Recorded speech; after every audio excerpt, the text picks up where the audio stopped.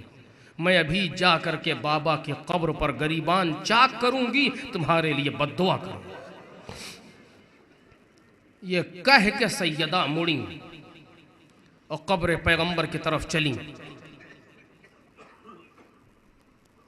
میں نے کہا نہیں کہ یہ مہربانی اور رافت اور رعوفت کی حد آخر پر ہیں. علی نے اشارے سے سلمان کو بلایا. جناب سلمان قریب آئے, کان میں سلمان نے کہا کہ سیدہ کو روکو.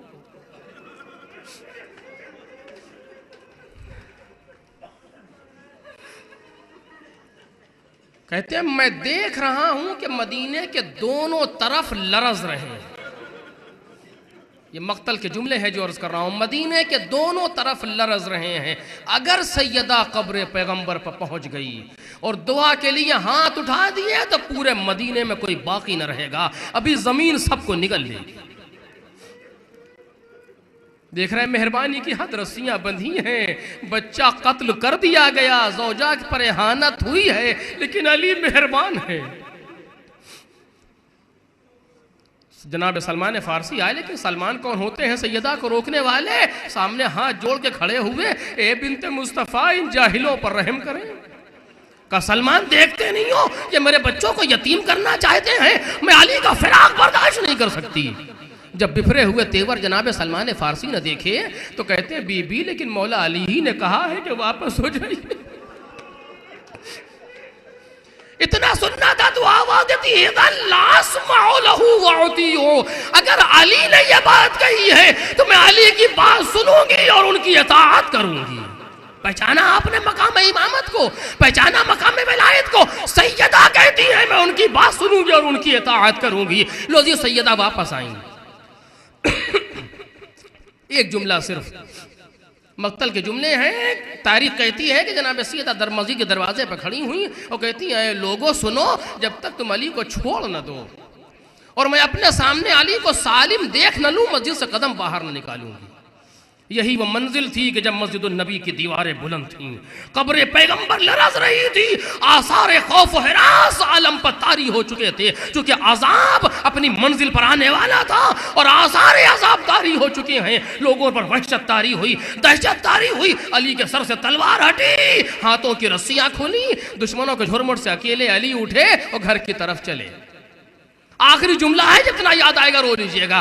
گھر کی طرف چلے, آتے ہوئے دیکھا تو فرماتی ہیں یا ابا الحسن روحی لروحک الفدا و نفسی لنفسک الوقا ان کنت فی خیر ان کنت معاک و ان کنت فی شر ان کنت معاک. اے ابا الحسن میری روح آپ پر قربان ہو جائے, میری جان آپ پر نثار ہو جائے. اگر آپ خیریت سے تھے تب بھی میں آپ کے ساتھ رہی, اور اگر آپ مصیبت میں رہے تب بھی میں آپ کے ساتھ رہی. یہ کہا اور علی کو لے کر سیدہ چلی گئی. تاریخ خاموش ہو گئی.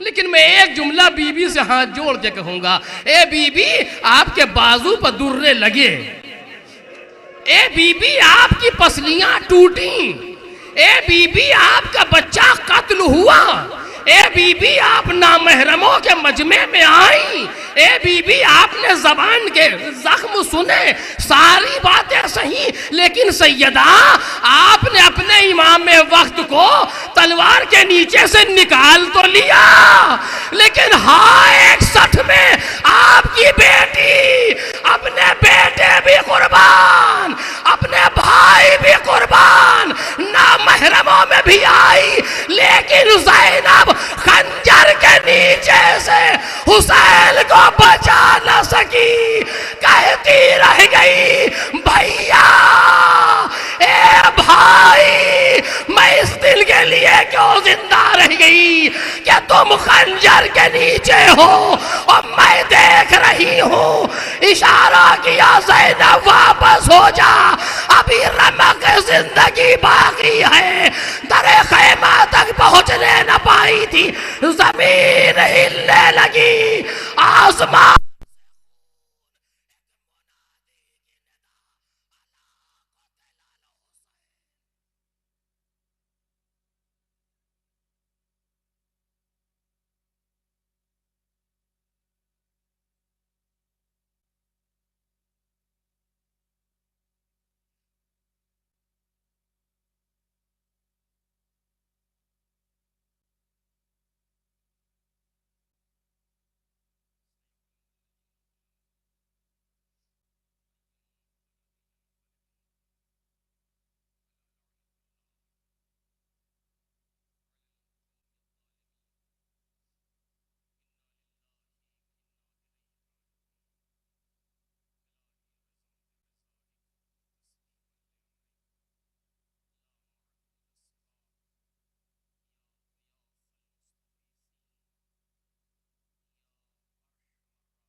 وسر المستودع فیہا۔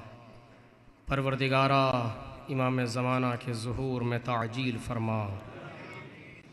پروردگارا ہم سب کو ان بزرگوار کے لیے سبب عزت و زینت قرار فرما، سبب ذلت و رسوائی نہ بننے دے۔ پروردگارا ہم سب کو معرفت محمد اور آل محمد سے سرفراز فرما، شفاعت محمد اور آل محمد نصیب فرما۔ دنیا اور آخرت میں ایک لمحے کے لیے بھی محمد اور آل محمد سے جدا نہ فرما۔ ہم سب کو محمد اور آل محمد کے ساتھ روز قیامت محشور فرما۔ پروردگارا بحق محمد و آل محمد ہمارے گناہوں کو معاف فرما، ہماری خطاؤں سے درگزر فرما، دنیا اور آخرت میں ہمارے عیوب کی پردہ پوشی فرما۔ پروردگارا آل محمد کے سامنے روز قیامت ہم کو رسوا نہ ہونے دے۔ پروردگارا مریضوں کو شفا عطا فرما، مقروضین کے قرض کو ادا فرما۔ یہ ہاتھ جو تیری بارگاہ میں بلند ہیں ان کو اپنے علاوہ کسی کا محتاج نہ فرما۔